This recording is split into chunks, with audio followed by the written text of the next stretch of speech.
بسم اللہ الرحمن الرحیم۔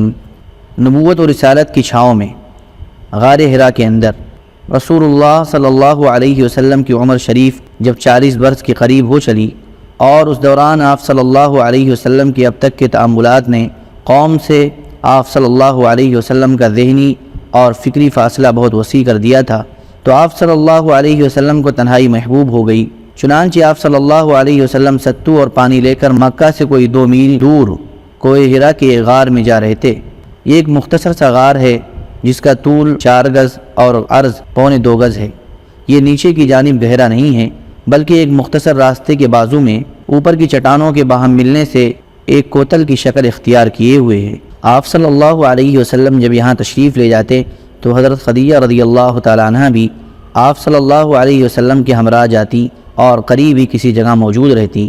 آپ صلی اللہ علیہ وسلم رمضان بھر اس غار حرا میں قیام فرماتے، آنے جانے والے مسکینوں کو کھانا کھلاتے اور بقیہ اوقات اللہ تعالیٰ کی عبادت میں گزارتے، کائنات کے مشاہد اور اس کے پیچھے کار فرما قدرت نادرہ پر غور فرماتے۔ آپ صلی اللہ علیہ وسلم کو اپنی قوم کے شرکی عقائد اور واہیات تصورات پر بالکل اطمینان نہ تھا، لیکن آپ صلی اللہ علیہ وسلم کے سامنے کوئی واضح راستہ، معین طریقہ اور افراد و تفریط سے ہٹی ہوئی کوئی ایسی راہ نہ تھی جس پر آپ صلی اللہ علیہ وسلم اطمینان و انشراح قلب کے ساتھ رواں دواں ہو سکتے۔ نبی صلی اللہ علیہ وسلم کی تنہائی پسندی بھی در حقیقت اللہ تعالیٰ کی تدبیر کا ایک حصہ تھی۔ اس طرح اللہ تعالیٰ آپ صلی اللہ علیہ وسلم کو آنے والے کار عظیم کے لیے تیار کر رہا تھا۔ در حقیقت جس روح کے لیے بھی یہ مقدر ہو کہ وہ انسانی زندگی کے حقائق پر اثر انداز ہو کر ان کا رخ بدل ڈالے، اس کے لیے ضروری ہے کہ زمین کے مشاغل، زندگی کے شور اور لوگوں کے چھوٹے چھوٹے ہم و غم کی دنیا سے کٹ کر کچھ عرصے کے لیے الگ تھلگ اور خلوت نشیں رہے۔ ٹھیک اسی سنت کے مطابق جب اللہ تعالیٰ نے محمد صلی اللہ علیہ وسلم کو امانت کبریٰ کا بوجھ اٹھانے، روئے زمین کو بدلنے اور خط تاریخ کو موڑنے کے لیے تیار کرنا چاہا تو رسالت کی ذمہ داری عائد کرنے سے 3 سال پہلے آپ صلی اللہ علیہ وسلم کے لیے خلوت نشینی مقدر کر دی۔ آپ صلی اللہ علیہ وسلم اس خلوت میں 1 ماہ تک کائنات کی آزاد روح کے ساتھ ہم سفر رہتے اور اس وجود کے پیچھے چھپے ہوئے غیب کے اندر تدبر فرماتے تاکہ جب اللہ تعالیٰ کا اذن ہو تو اس غیب کے ساتھ تعامل کے لیے مستعد رہیں۔ جبرائیل علیہ السلام وحی لاتے ہیں۔ جب آپ صلی اللہ علیہ وسلم کی عمر 40 برس ہو گئی اور یہی سن کمال ہے اور کہا جاتا ہے کہ یہی پیغمبروں کی بعثت کی عمر ہے، تو زندگی کے افق کے پار سے آثار نبوت چمکنا اور جگمگانا شروع ہوئے۔ یہ آثار خواب تھے۔ آپ صلی اللہ علیہ وسلم جو بھی خواب دیکھتے وہ سپیدہ صبح کی طرح نمودار ہوتا۔ اس حالت پر 6 ماہ کا عرصہ گزر گیا جو مدت نبوت کا 40واں حصہ ہے اور کل مدت نبوت 23 برس ہے۔ اس کے بعد جب حرا میں خلوت نشینی کا 3را سال آیا تو اللہ تعالیٰ نے چاہا کہ روئے زمین کے باشندوں پر اس کی رحمت کا فیضان ہو، چنانچہ اس نے آپ صلی اللہ علیہ وسلم کو نبوت سے مشرف کیا اور حضرت جبرائیل علیہ السلام قرآن مجید کی چند آیات لے کر آپ صلی اللہ علیہ وسلم کے پاس تشریف لائے۔ دلائل و قرائن پر ایک جامع نگاہ ڈال کر حضرت جبرائیل علیہ السلام کی تشریف آوری کے اس واقعے کی تاریخ معین کی جا سکتی ہے۔ ہماری تحقیق کے مطابق یہ واقعہ رمضان المبارک کی 21 تاریخ کو دوشنبہ کی رات میں پیش آیا۔ اس روز اگست کی 10 تاریخ تھی اور 610 عیسوی تھا۔ قمری حساب سے نبی صلی اللہ علیہ وسلم کی عمر 40 سال 6 مہینے 12 دن اور شمسی حساب سے 39 سال 3 مہینے 22 دن تھی۔ آئیے اب ذرا حضرت عائشہ رضی اللہ تعالیٰ عنہ کی زبانی اس واقعے کی تفصیلات سنیں۔ یہ انوار لاہوت کا ایک ایسا شعلہ تھا جس سے کفر و ضلالت کی تاریکیاں چھٹتی چلی گئیں، یہاں تک کہ زندگی کی رفتار بدل گئی اور تاریخ کا رخ پلٹ گیا۔ حضرت عائشہ رضی اللہ تعالیٰ عنہ فرماتی ہیں رسول اللہ صلی اللہ علیہ وسلم پر وحی کی ابتدا نیند میں اچھے خواب سے ہوئی۔ آپ صلی اللہ علیہ وسلم جو بھی خواب دیکھتے تھے وہ سپیدہ صبح کی طرح نمودار ہوتا تھا۔ پھر آپ صلی اللہ علیہ وسلم کو تنہائی محبوب ہو گئی، چنانچہ آپ غار حرا میں خلوت اختیار فرماتے اور کئی رات گھر تشریف لائے بغیر مصروف عبادت رہتے۔ اس کے لیے آپ صلی اللہ علیہ وسلم توشہ لے جاتے، پھر توشہ ختم ہونے پر حضرت خدیجہ رضی اللہ تعالیٰ عنہ کے پاس واپس آتے اور تقریباً اتنے ہی دنوں کے لیے پھر توشہ لے جاتے، یہاں تک کہ آپ کے پاس حق آیا اور آپ غار حرا میں تھے، یعنی آپ کے پاس فرشتہ آیا اور اس نے کہا پڑھو۔ آپ نے فرمایا میں پڑھا ہوا نہیں ہوں۔ آپ فرماتے ہیں کہ اس پر اس نے مجھے پکڑ کر اس زور سے دبایا کہ میری قوت نچوڑ دی، پھر چھوڑ کر کہا پڑھو۔ میں نے کہا میں پڑھا ہوا نہیں ہوں۔ اس نے دوبارہ پکڑ کر دبوچا، پھر چھوڑ کر کہا پڑھو۔ میں نے کہا میں پڑھا ہوا نہیں ہوں۔ اس نے تیسری بار پکڑ کر دبوچا، پھر چھوڑ کر کہا اقرأ بسم ربک الذی خلق خلق الانسان من علق اقرأ وربک الاکرم۔ پڑھو اپنے رب کے نام سے جس نے پیدا کیا انسان کو لوتھڑے سے، پڑھو اور تمہارا رب نہایت کریم ہے۔ ان آیات کے ساتھ رسول اللہ صلی اللہ علیہ وسلم پلٹے۔ آپ صلی اللہ علیہ وسلم کا دل دھک دھک کر رہا تھا۔ حضرت خدیجہ بنت خویلد رضی اللہ تعالی عنہ کے پاس تشریف لائے اور فرمایا مجھے چادر اڑا دو، مجھے چادر اڑا دو۔ انہوں نے آپ صلی اللہ علیہ وسلم کو چادر اڑا دی، یہاں تک کہ خوف جاتا رہا۔ اس کے بعد آپ صلی اللہ علیہ وسلم نے حضرت خدیجہ رضی اللہ تعالی عنہ کو واقعہ کی اطلاع دیتے ہوئے فرمایا یہ مجھے کیا ہو گیا ہے، مجھے تو اپنی جان کا ڈر لگتا ہے۔ حضرت خدیجہ رضی اللہ تعالی عنہ نے کہا قطعاً نہیں، بخدا آپ صلی اللہ علیہ وسلم کو اللہ تعالیٰ رسوا نہ کرے گا۔ آپ صلی اللہ علیہ وسلم صلہ رحمی کرتے ہیں، درمادوں کا بوجھ اٹھاتے ہیں، تہی دستوں کا بندوبست کرتے ہیں، مہمان کی میزبانی کرتے ہیں اور حق کے مصائب پر اعانت کرتے ہیں۔ اس کے بعد حضرت خدیجہ رضی اللہ تعالیٰ عنہ آپ کو اپنے چچیرے بھائی ورقہ بن نوفل بن اسد بن عبد العزیٰ کے پاس لے گئیں۔ ورقہ دور جاہلیت میں عیسائی ہو گئے تھے اور عبرانی میں لکھنا جانتے تھے، چنانچہ عبرانی زبان میں حسب توفیق الہی انجیل لکھتے تھے۔ اس وقت بہت بوڑھے اور نابینا ہو چکے تھے۔ ان سے حضرت خدیجہ نے کہا بھائی جان آپ اپنے بھتیجے کی بات سنیں۔ ورقہ نے کہا بھتیجے تم کیا دیکھتے ہو؟ رسول اللہ صلی اللہ علیہ وسلم نے جو کچھ دیکھا تھا بیان فرما دیا۔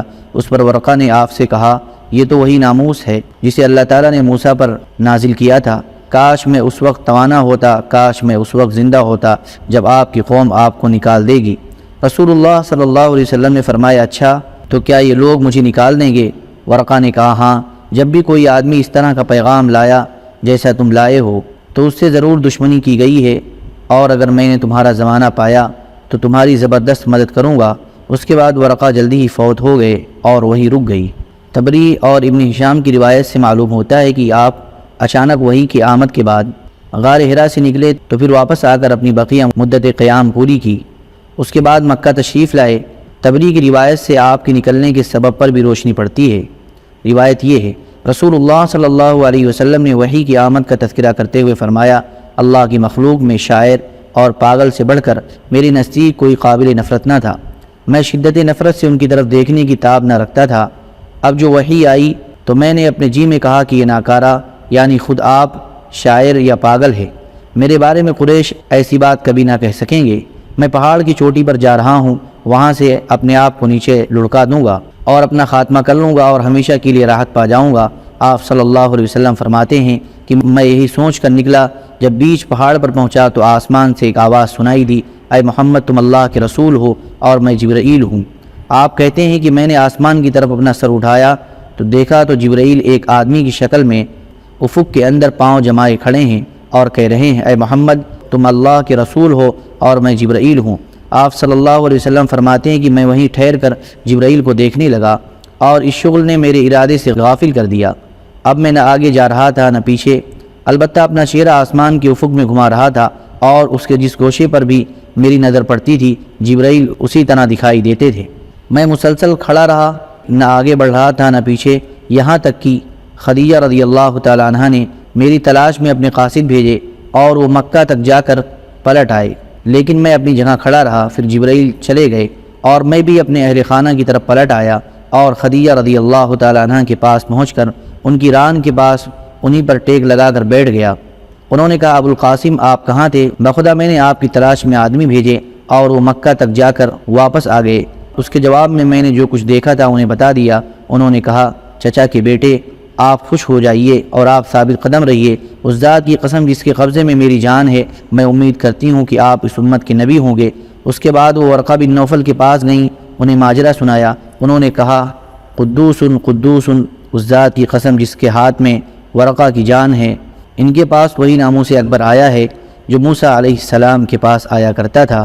یہ اس امت کے نبی ہیں، ان سے کہو ثابت قدم رہیں۔ اس کے بعد حضرت خدیجہ رضی اللہ تعالی عنہ نے واپس آ کر آپ کو ورقہ کی بات سنائی۔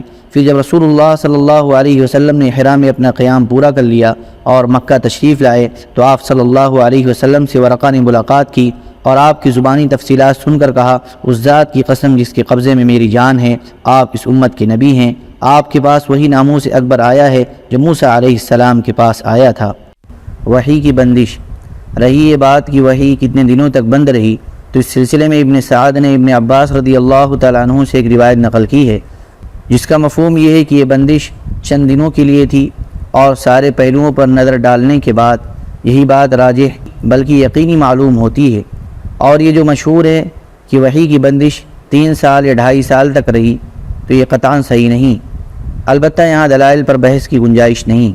وحی کی اس بندش کے عرصے میں رسول اللہ صلی اللہ علیہ وسلم حزین و غمگین رہے اور آپ پر حیرت و استعجاب طاری رہا، چنانچہ صحیح بخاری کتاب التعبیر کی روایت ہے کہ وحی بند ہو گئی، جس سے رسول اللہ صلی اللہ علیہ وسلم اس قدر غمگین ہوئے کہ کئی بار بلند بالا پہاڑ کی چوٹیوں پر تشریف لے گئے کہ وہاں سے لڑھک جائیں، لیکن جب کسی پہاڑ کی چوٹی پر پہنچتے کہ اپنے آپ کو لڑھکا لیں تو حضرت جبرائیل علیہ السلام نمودار ہوتے اور فرماتے، اے محمد صلی اللہ علیہ وسلم، آپ اللہ کے رسول برحق ہیں، اور اس کی وجہ سے آپ کا اضطراب تھم جاتا، نفس کو قرار آ جاتا اور آپ واپس آ جاتے۔ پھر جب آپ صلی اللہ علیہ وسلم پر وحی کی بندش طول پکڑ جاتی تو پھر آپ اسی جیسے کام کے لیے نکلتے، لیکن جب پہاڑ کی چوٹی پر پہنچتے تو حضرت جبرائیل علیہ السلام نمودار ہو کر پھر وہی بات دہراتے۔ جبرائیل علیہ السلام دوبارہ وحی لاتے ہیں۔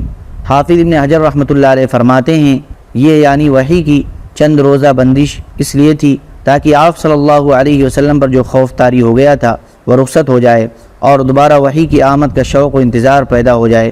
چنانچہ جب حیرت کے سائے سکڑ گئے، حقیقت کے نقوش پختہ ہو گئے اور نبی صلی اللہ علیہ وسلم کو یقینی طور پر معلوم ہو گیا کہ آپ خدائے بزرگ و برتر کے نبی ہو چکے ہیں اور آپ کے پاس جو شخص آیا تھا وہ وحی کا سفیر اور آسمانی خبر کا ناقل ہے، اور اس طرح وحی کے لیے آپ کا شوق و انتظار اس بات کا ضامن ہو گیا کہ آئندہ وحی کی آمد پر آپ صلی اللہ علیہ وسلم ثابت قدم رہیں گے اور اس بوجھ کو اٹھا لیں گے۔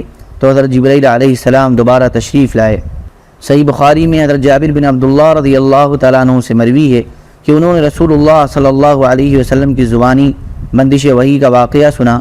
آپ فرما رہے تھے، میں چلا جا رہا تھا کہ مجھے اچانک آسمان سے ایک آواز سنائی دی، میں نے آسمان کی طرف نگاہ اٹھائی تو کیا دیکھتا ہوں کہ وہی فرشتہ ہے جو میرے پاس حرا میں آیا تھا، آسمان و زمین کے درمیان ایک کرسی پر بیٹھا ہے۔ میں اس سے خوف زدہ ہو کر زمین کی طرف جا جھکا، پھر میں نے اپنے اہل خانہ کے پاس آ کر کہا، مجھے چادر اڑا دو، مجھے چادر اڑا دو۔ انہوں نے مجھے چادر اڑا دی۔ اس کے بعد اللہ تعالیٰ نے یا ایھا المدثر والرجز فہجر تک نازل فرمائی۔ پھر نزول وحی میں گرمی آ گئی اور وہ پیاپے نازل ہونے لگی۔ وحی کی اقسام۔ اب ہم سلسلے بیان سے ذرا ہٹ کر یعنی رسالت نبوت کی حیات مبارکہ کی تفصیلات شروع کرنے سے پہلے وحی کی اقسام ذکر کرنا چاہتے ہیں، کیونکہ یہ رسالت کا مصدر اور دعوت کی کمک ہے۔ علامہ ابن قیم رحمہ اللہ نے وحی کے حسب ذیل مراتب ذکر کیے ہیں۔ نمبر 1، سچا خواب، اسی سے نبی صلی اللہ علیہ وسلم کے پاس وحی کی ابتدا ہوئی۔ نمبر 2، فرشتہ آپ کو دکھلائی دیے بغیر آپ کے دل میں بات ڈال دیتا تھا۔ مثلا نبی صلی اللہ علیہ وسلم کا ارشاد ہے، ان روح القدس نفث فی روعی انہ لن تموت نفس حتى تستكمل رزقها فاتقوا الله واجملوا في الطلب ولا يحملنكم استبطاء الرزق على ان تطلبوه بمعصية الله فانما عند الله لا ينال الا بطاعته۔ روح القدس نے میرے دل میں یہ بات پھونکی کہ کوئی نفس نہیں مر سکتا یہاں تک کہ اپنے رزق کو پورا حاصل کر لے، بس اللہ سے ڈرو اور طلب میں اچھائی اختیار کرو، اور رزق کی تاخیر تمہیں اس بات پر آمادہ نہ کرے کہ تم اسے اللہ کی معصیت کے ذریعے تلاش کرو، کیونکہ اللہ کے پاس جو کچھ ہے وہ اس کی اطاعت کے بغیر حاصل نہیں کیا جا سکتا۔ نمبر 3، فرشتہ نبی صلی اللہ علیہ وسلم کے لیے آدمی کی شکل اختیار کر کے آپ کو مخاطب کرتا، پھر جو کچھ وہ کہتا اسے آپ یاد کر لیتے۔ اس صورت میں کبھی کبھی صحابہ بھی فرشتے کو دیکھتے تھے۔ نمبر 4، آپ صلی اللہ علیہ وسلم کے پاس وہی گھنٹی کے ٹنٹنانے کی طرح آتی تھی۔ وحی کی یہ سب سے سخت صورت تھی۔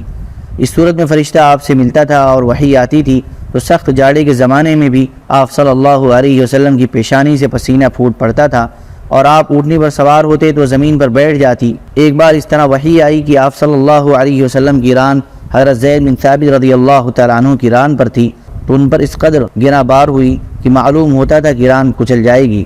نمبر 5، آپ صلی اللہ علیہ وسلم فرشتے کو اس کی اصلی اور پیدائشی شکل میں دیکھتے تھے اور اسی حالت میں وہ اللہ تعالیٰ کی حسب مشیت آپ کی طرف وحی کرتا تھا۔